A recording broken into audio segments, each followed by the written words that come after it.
Hi, I'm Billi Maddox, and I'm gonna mess this up so that you don't have to.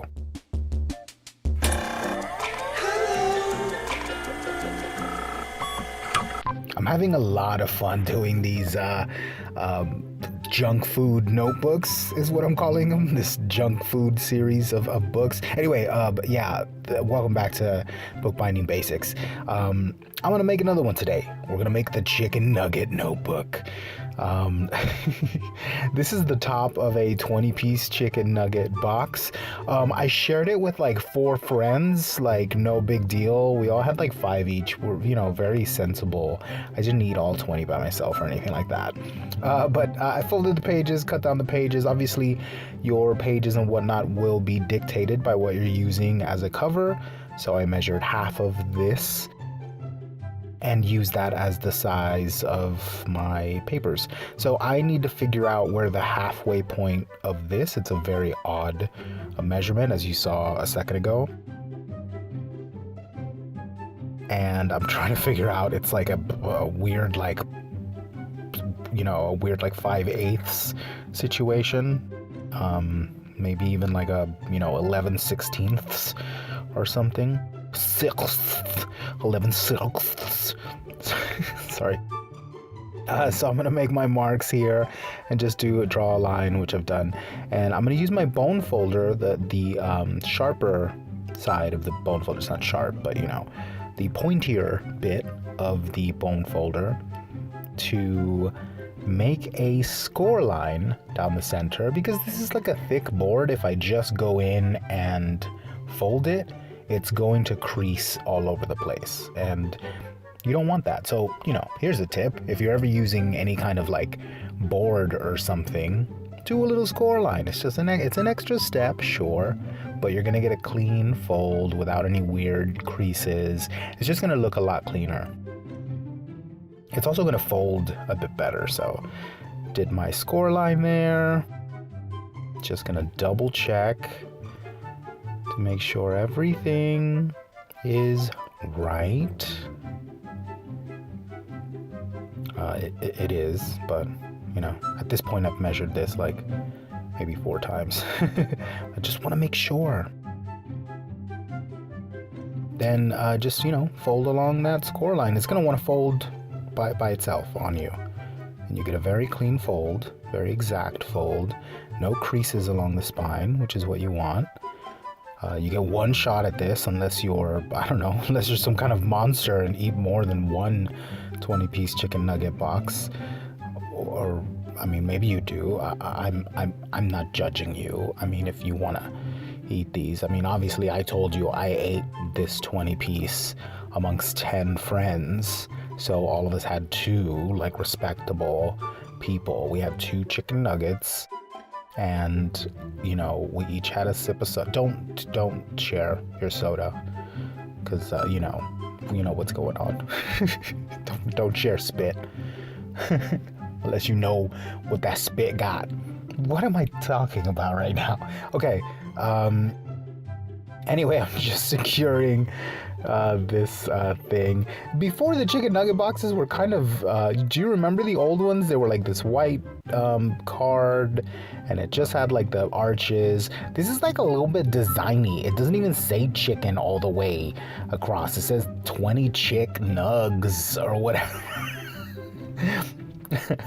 Anyway, I've got plans to do another one, a sort of mini book, in the next couple days, and then one that I'm really excited about that I don't want to tell you about it. I want to sort of leave it as a surprise, but I think it's going to be another perfect bound notebook, and I've got a plan for it, and I'm really excited for it, but it's going to come in like a week or 2 or something.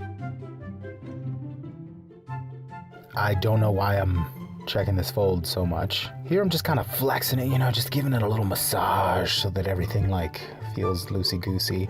And my pages, you don't need to see me fold paper. Well, I'm gonna staple bind this one, so I'm gonna do a pamphlet stitch. No, that's not a pamphlet stitch. A saddle stitch? Is that a saddle stitch? Look, I'm gonna staple it. It's a staple bound. I don't think it has a stitch name. It's a staple bound notebook. But the tricky thing is with a staple bound, it's always tricky. I always find that binding with thread is easier because I have more control. Even though I'm getting pretty good with my stapler, you have to have the right size, and you also have to know your stapler, and you'll see what I mean in a second. Staplers, you see that very end of the stapler, right? You think, oh, okay, that's where the staples come out from, right? It isn't. It's like 1/8 of an inch in or something. Or maybe less even, but your stapler will vary. It might be right at the edge. It might be a precision stapler. So I always spend a lot of time trying to figure out where exactly my staple is going to come out from. I don't really know of any other way to do this other than to get to know your stapler. And the only way to do that is to push a staple through before you do this, so that you can kind of see from the side where exactly the staple comes out from. You see, I'm over that line. So right now, to the untrained eye, it sort of looks like I'm going to staple this like halfway through the book. But that's actually where it comes out from. See, I'm really making sure it's straight and all that stuff, making sure it's in the middle, and making sure it's aligned. And now I pop it, and boom, got it. So it takes a little bit of, finagling, but if you do that, boom, you can punch it right through the middle and you're all set. The other two are not as tricky because then you're not wrestling with a bunch of loose pages. You also have one, boom, there you go, right on the spine. You also have one under your belt, so you feel a little bit confident or whatever. You feel like confident about it or whatnot. So, yeah. So keep that in mind. That you see how I'm over the line there. It sort of looks like I'm gonna miss it altogether, but that's where the staple comes out. So your stapler will vary. Just make sure you're looking at that before you push a staple through. Because you're gonna fuck it up otherwise. Yeah, so anyway, this is my 20-piece chicken nugget notebook. I like saying that. Oh, I trimmed off the pages here. When you fold pages, you tend to get a little peak. You can leave it like that. Some people like it. I tend to like it in multi-signature books, especially if you're going for that look. But for these like little notebooks, I think the cleaner the better. So here I am just cleaning it up. Be very careful when using these razor pen knife things, because make sure your fingers are out of the way always. I know you can't see like me in this shot, you just see my hands, but I am very aware of where my hands are, where my fingers are, where I'm cutting through. I'm also using very light pressure. The harder you push down, the dirtier your cut will be, trust me. If you just kind of run it along the ruler really lightly, you are gonna get a clean cut.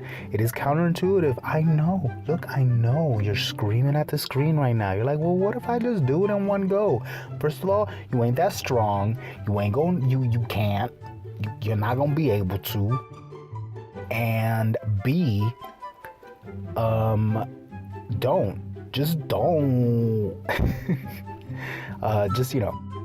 Anyway, what I was saying, safety note.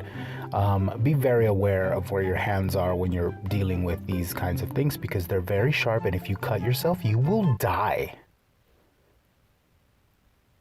There's no joke there. You will die. Well, I mean, the little piece of your finger will die because you will have cut it off.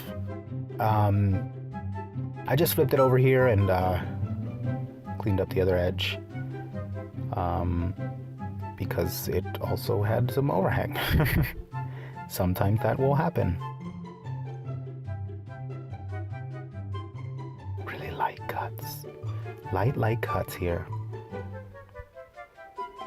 See, it's like one sheet, one little strip at a time comes off because it takes me like 2 or 3 cuts to get through one page. But that's the way to do it. Let me tell you, I know. Look, I just spent minutes trying to tell you how counterintuitive it is.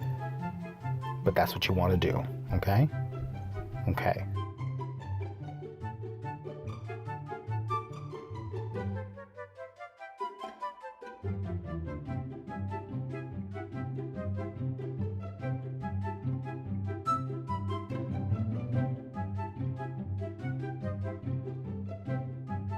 Now, inevitably, there's going to be a little bit of like hairiness to the cut because you're trying to cut through many different layers, you know.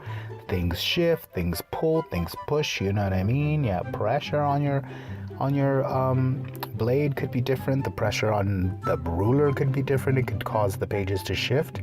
So what you want to do is just get a nail file or any kind of sanding situation. And I like a nail file because you could do this, run it up and down across the whatchamacallit, the foredge, and really get a straight and clean. It's just cleaning it up a little bit, you know?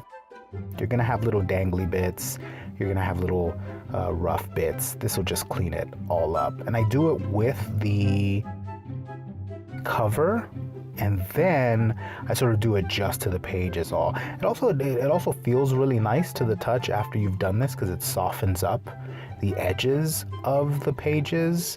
If you're someone that's prone to getting paper cuts, this will kind of help against it. So that's cool, you know.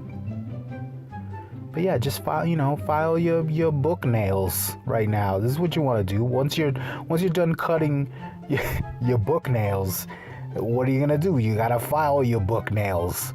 Notebook nails. File your notebooks. I don't know what I'm saying. Look, I'm just filling time, okay? So that you can see this process here. Oh, and here I'm just doing it to the pages again. That's what I was saying. This softens up the edges of the pages, and it's really nice for, you know, again, for if you're prone to paper cuts. This will prevent it because now it's a really nice and soft edge. And here we are, the 20-piece chicken nugget notebook. Thanks so much for watching. Roll the thing!